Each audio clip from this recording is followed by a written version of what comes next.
What's up, guys? I'm just out here exploring my town. Some areas I haven't been down, some roads that I have not yet gone down. So we're gonna do it. And while I'm doing it, I want to tell you a story. I've been trying to sell my car, my old car.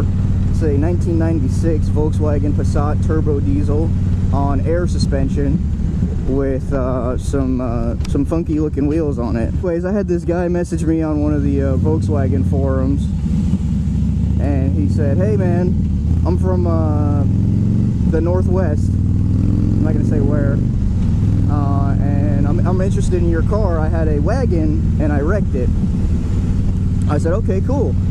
You know, so what's up?" And he said that he's finalizing his you know, his insurance claim and everything like that.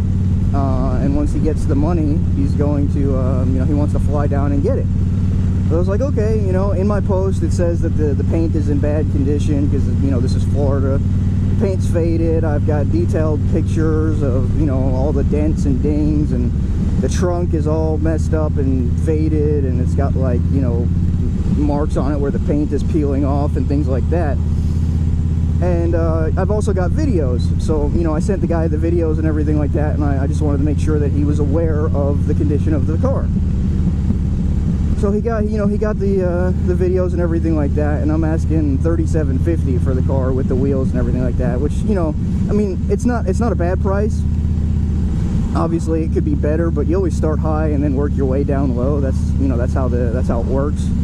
So, you know, I started high, and I said, hey, you know, I understand that, you know, the condition of it's not that great. The speedometer and the odometer and everything like that doesn't work. So, you know, I want to get over here. So I understand, you know, that it's not in the best shape. It's going to need a couple of things. However, it does run and drive perfectly. It's got the air suspension system on it, which costs like $3 grand by itself. And then you've either got to pay somebody to install it or you do it yourself. That's how that went down. And then just one day randomly during the week, he sent me a text and said, "Hey, I bought a plane ticket. You're gonna have to pick me up from the airport tonight at like 6 o'clock." And I was like, "Oh, okay, I guess." Very short notice. I hadn't cleaned the car, vacuumed it. I hadn't really done anything with it, which, I mean, which is fine, because that's how you want to see a car, is, you know, how it is. You don't want it to be like sugar coated or wet or anything like that. So, you know, I told the guy all the problems that was wrong with the car, and I said, "Look, man, you know, don't bother getting on that plane unless you're going to give me $3,300. I'm not going to take any less than that. You know, I don't want to waste your time, and I don't want you to waste mine. And I would feel bad if you know, if you bought a plane ticket and came all the way out here. And I mean, I'm doing the guy a favor anyways. I'm going 50 minutes out of my way, wasting gas and everything, and putting miles on the WRX to go pick him up from the airport. You know, so I get out of work, and I go and I pick him up from the airport. Nice guy, you know, everything like that. And so, you know, we do the whole drive back, and we're talking about, you know, whatever, it doesn't matter. We seem to get along pretty well. And we get back to the house where the car is at, and you know, immediately he starts going into it. I give him the key and I say, "Go ahead."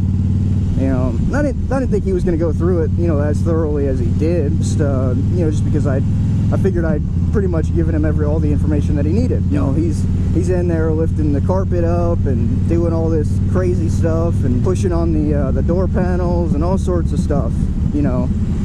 And we get in it and we drive it, and most people don't know this, but Volkswagen diesels are very slow, especially the pre-2000 model Volkswagen diesels.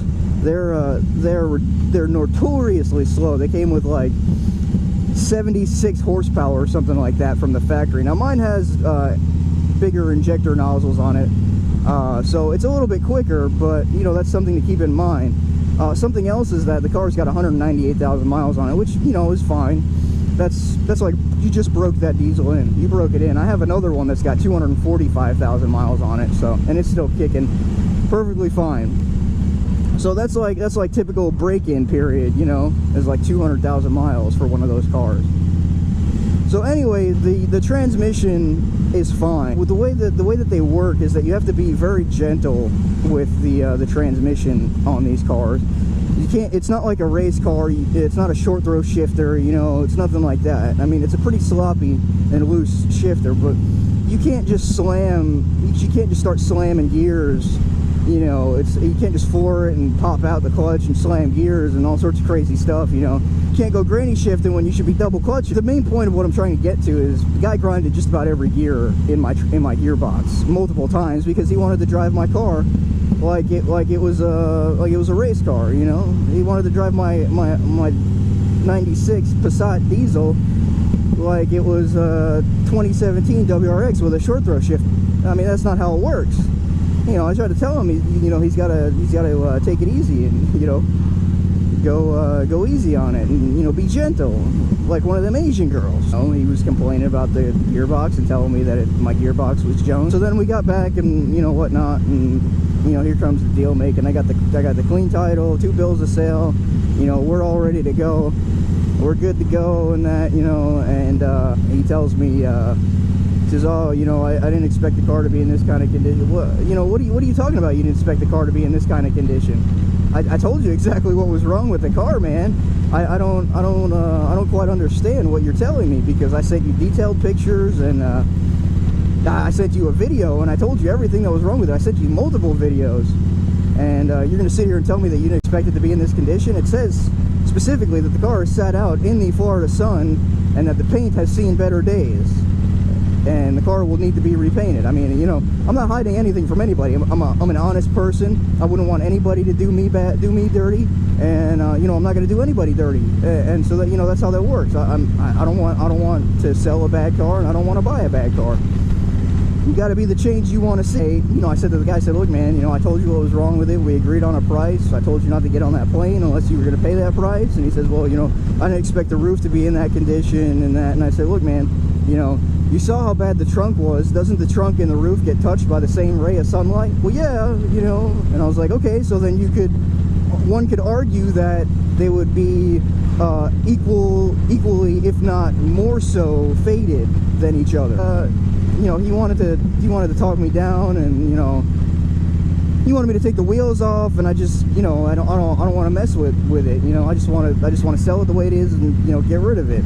So, you know, so that's what happened. And, you know, he's like, would you consider anything less? And I said, no, man, not a chance. And he stood in my driveway for 3 hours waiting for his aunt to come pick him up, because, you know, he took a plane from the Northwest all the way down to a city that he's not familiar with to buy a car from somebody he doesn't know. I'd never do that, and I would always have a backup plan. Maybe go look at another car or multiple cars or something like that. Anyways, the point of this story is don't agree on something and then, you know, try to talk somebody down, because you'll wind up wasting money on 2 plane tickets. You will not leave with a car. So that's the moral of that story. Guy, where's he turning in Dollar General? Man, it's hot out here.